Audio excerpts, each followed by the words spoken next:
present this as, oh man, Gronk has a bunch of options. Okay, we got Tom Brady, 41, still trying to play. Yesterday said, hey, man, I'm going to play till I'm 45. I'm going to try to, and the reason why he can, because he can play at a high level. Gronk can't function at a high level playing that way, running people over. He struggled this year during the regular season like we hadn't seen. Now, in the playoff, as a end-of-the-line blocker, as a motion blocker, he has been dominant. As a pass receiver, after that bye week, only playing those 2 games in 3 weeks after another bye week, he'll look good in the Super Bowl. They will get him in some situations. He will look good. It won't look like, man, this is this guy's last game, but it's inevitable. When you keep running into people and you come into the NFL with a bad back, all the injuries he's had, and the thing that's going to cause him besides that, he can't do like he can't do like Brady's done with Belichick. He can't deal with Belichick every day.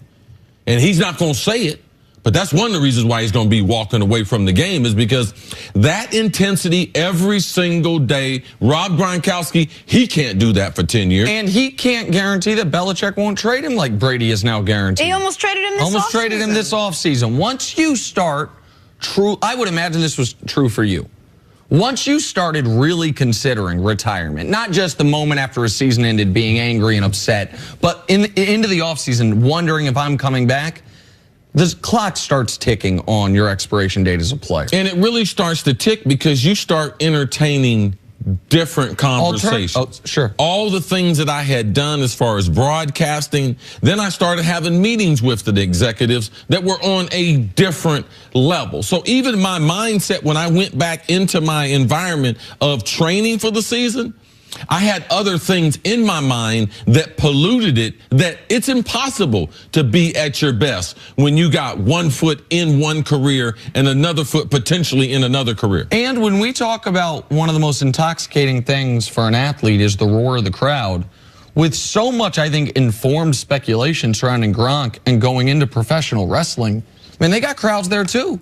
Like the roar of the crowd would be there. Like the Royal Rumble was this weekend. You got 50,000 people standing and cheering. And so Gronk also has the ability, because he is one of the few real brands in the NFL, to make legitimate money. Not NFL money, but legitimate money in his first few years out of the league.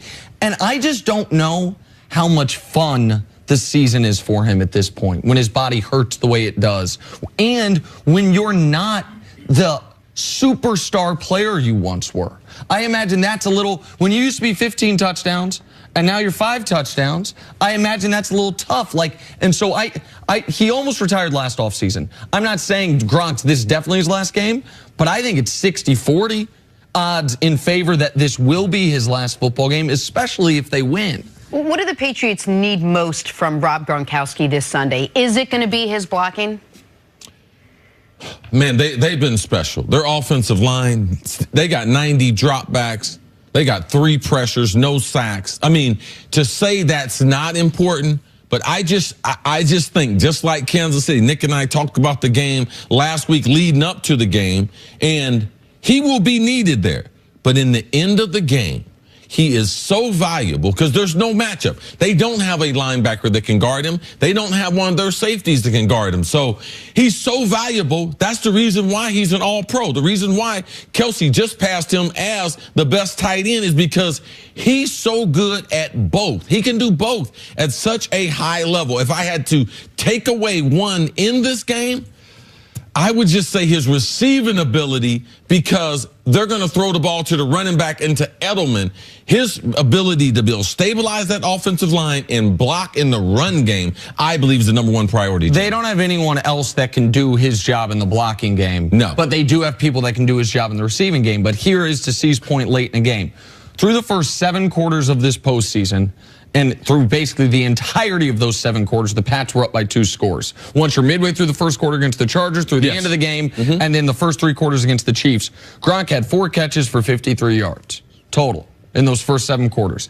In that 4th quarter in OT against the Chiefs, when the game got close, he had 3 catches for 51 yards. They still have that in case of emergency, break glass on Gronk, and they will use it.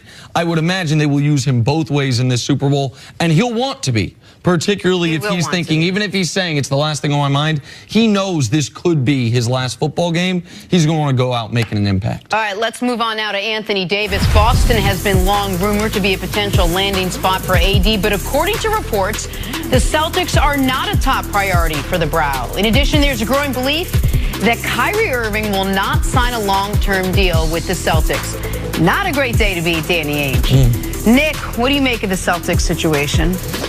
Here we go. I mean, I hate to say I told you so, but... Well, I'll say it for him. My buddy, he told us. He told us a long time ago when Kyrie, when he originally made the trade demands, he told us the inside story behind LeBron. It wasn't LeBron's fault. LeBron was emphatic. Man, hey, let him, he'll get over it. Bring him back and we'll figure it out. Man, we'll work this out. Do not trade Kyrie. And in Kyrie's trade demands, he didn't demand going to Boston. Nick had gotten the intel, his couple sources. He's building his resume. He came in with like a third of a source. Now he's got like a combined He's got 3. One. Yeah. No, his one. So he was on this saying Kyrie would not be in Boston permanently. So and now listen, Kyrie came out before the season and said, I want to be here long term. And I believed Kyrie in that moment, that he believed that. And I sent out a tweet, congrats to the Celtics on their engagement. I hope the wedding happens. And now things change. And Kyrie's learning, man, life as the leader amongst young guys is not exactly what I thought it was going to be. He don't have another star with him. Gordon Hayward is not the player he once was. Gordon Hayward right now is, maybe it changes next year, but right now that's just a bad contract. He's 10 points a game, 20 minutes, making 20+ million. That's a problem. And Kyrie could have a bit of a wandering eye. And Kyrie could wonder, like, Brad Stevens is a great coach, but is he the greatest coach for me? The Celtics will say, oh no, we're fully confident, fully confident. Okay. All right, let's see. Let's see if Kyrie is there long term. As far as Anthony Davis goes, you didn't take any reporting to know this. Anthony Davis allowed Rich Paul to release this trade demand, knowing that the Celtics were prohibited from trading for him. Right.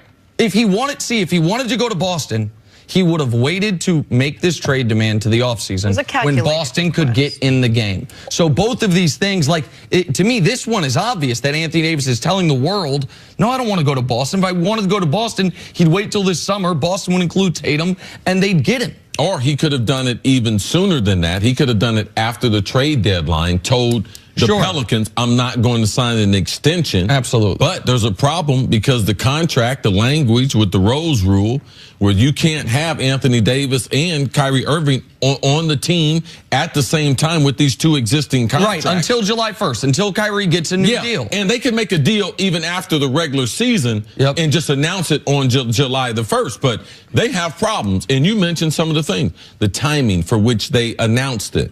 With 10 days to go. They know this is a window for the Lakers, and they know that Danny Ainge, even though they have more assets, even though they have better picks coming, that Sacramento pick, the pick coming from the Grizzlies pick. The Grizzlies pick. And they got a Clippers pick. I mean, those are prime picks, especially that Grizzly pick. That could be the #1 pick. So here's the thing about those picks, is that Grizzlies pick might one day be the #1 pick, but people need to know how these picks work. The Celtics have their own pick this year. That's guaranteed. They also have the Kings pick. That's guaranteed theirs as long as it's not the #1 pick of the draft, and it won't be. Kings are too good. They're not going to win the lottery. So they got those 2 picks. But that Grizzlies pick is top 8 protected. Grizzlies are going to be one of the 5 worst teams in the league when it's all said and done, especially when they sell off their roster. The Clippers pick is lottery protected. Clippers are holding on for dear life not to fall into the lottery. They're about to. They lost again last night. The Lakers will jump them.